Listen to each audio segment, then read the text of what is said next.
le sang qui était coulé sur la terre,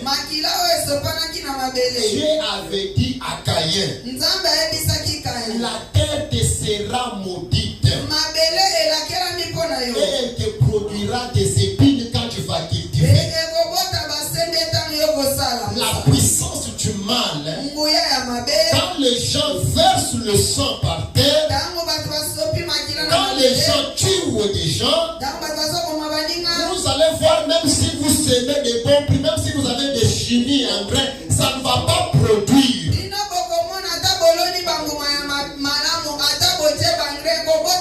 Parce que le sang réclame.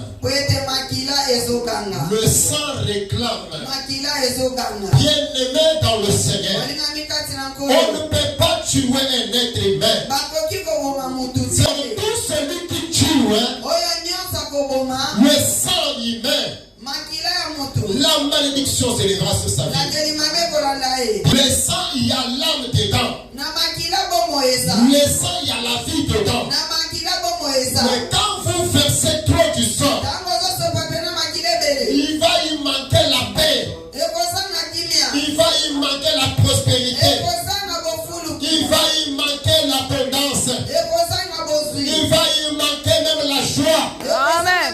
Parce qu'il y a le versement du sang. La vérité. C'est pourquoi Dieu dit à Moïse, tu ne tueras point. Amen. Tu ne tueras point. Amen. Parce qu'il savait, si vous tuez, la bénédiction ne descendra pas sur vous. Amen. La terre sera maudite pour vous. La terre sera maudite pour vous. Vous allez semer, vous n'allez pas récolter.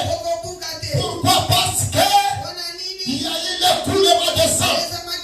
Prenez des pays qui sont dans des étrangers. Je prends l'exemple du Congo.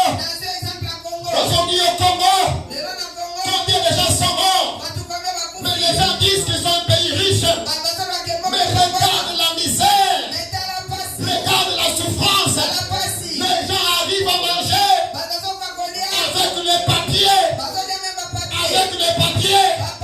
Chose grave. Chose grave. Regardez dans des pays là où il y a eu la guerre. Vous allez trouver que la misère est en train de frapper. Prenez l'exemple de la Libye. Le sang humain a coulé. Aujourd'hui, la Libye est retournée en désert.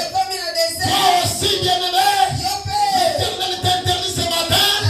Tu ne tueras pas. Tu ne feras pas couler le sang de quelqu'un. Tu ne feras pas couler le sang de quelqu'un. Tu ne feras pas couler le sang de quelqu'un. Tu ne tueras pas.